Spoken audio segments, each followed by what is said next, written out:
Good morning. Welcome back to this channel. I had some lunch at around 1 and I took a nap and I woke up now, 5 hours later. Yo, this healing thing is exhausting. I woke up and I was thinking about Elijah. When Elijah takes a nap, he's running from Ahab and Jezebel, right? He slaughtered all of these prophets that were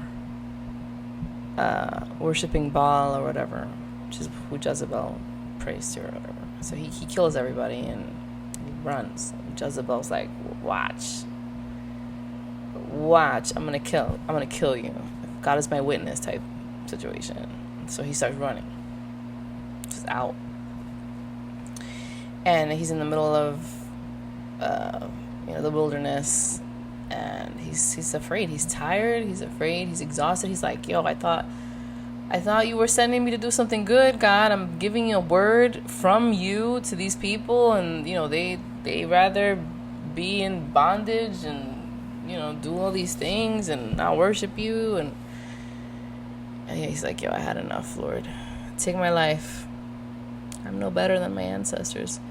And then he just passed out. He just took a nap, laid under a bush. And guess what happened?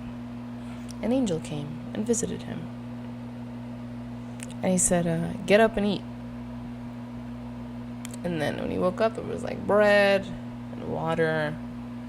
And guess what he did? He ate and he went back to laying down. The second time the angel came, he's like, get up. The journey's too far. You're not going to make it without any sustenance, So I think I'm in that place where the next 40 days, the next trial is coming, and God's like, you're gonna need to slow, you need to chill, because what's coming is going to need your strength. You gotta journey. You gotta keep going. You can't just hide here. You can't just. So basically, God's like, he's hiding. He does go into hiding. He's still recuperating. He's like, I'm just gonna hide in this cave real quick. I'm gonna sleep here. And God's like, what are you doing, Elijah? And he's like, I did all these things and these people, and they don't want to listen, and now they're trying to kill me. And God's like, all right, I'm gonna get close to you. You gotta stand on the mountain, right? In the presence of the Lord. For the Lord's going to pass by. Stand on the mountain. Don't cower underneath. Not in the valley. You gotta keep going. Climb. I know you're tired. I know you're scared. But you gotta keep going. This is a really good part of it. So I think it's 1 Kings 19:11. The Lord said, go out and stand by the mountain in the presence of the Lord, for the Lord is about to pass by. Not hang out with you and wallow. Just gonna pass by. Then a great and powerful wind tore the mountains apart, shattered the rocks before the Lord, but the Lord wasn't in the wind. After the wind there was an earthquake, but the Lord was not in the earthquake. After the earthquake came a fire, but the Lord was not in the fire. And after the fire came a gentle whisper. When Elijah heard it, he pulled his cloak over his face and went out and stood at the mouth of the cave. And the voice said to him, what are you doing here, Elijah? What are you doing? Why have you stopped? What do you think? This was a mistake? You think I didn't know this was going to happen to you before I sent you out? That's exactly why I sent you out, because I knew this was going to happen. Sometimes I feel like God puts me on this journey,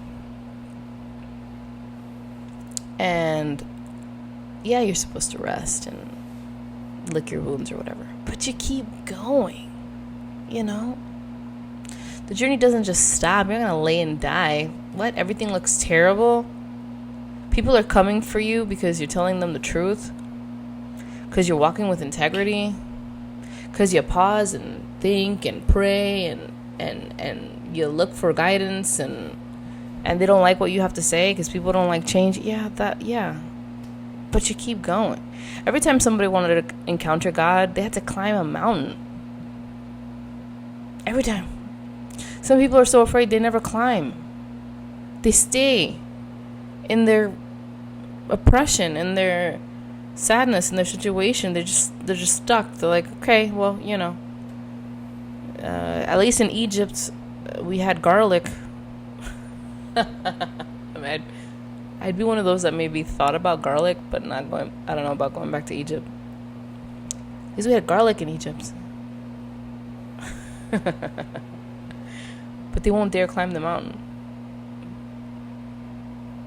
They won't dare be like, you know what? Rather than me cry over garlic, God, why don't you change my love of garlic? Because I love it so much. Oh my gosh.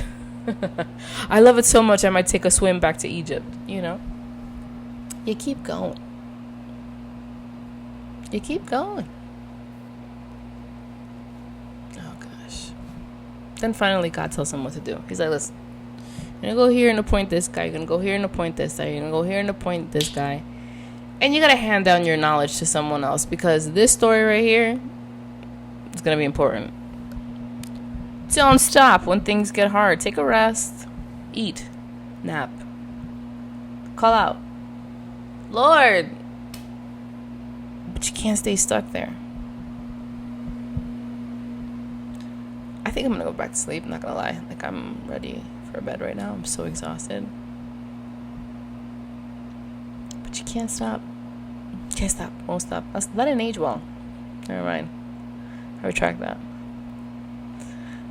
Oh, Lord. Be gentle with yourself.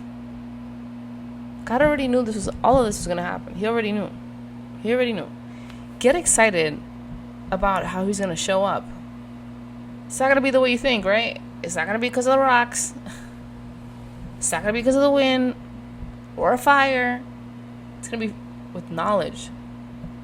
It's going to be with a word, with direction, with breakthrough, with purpose. Your story's not done. Your story's not done. Take a nap.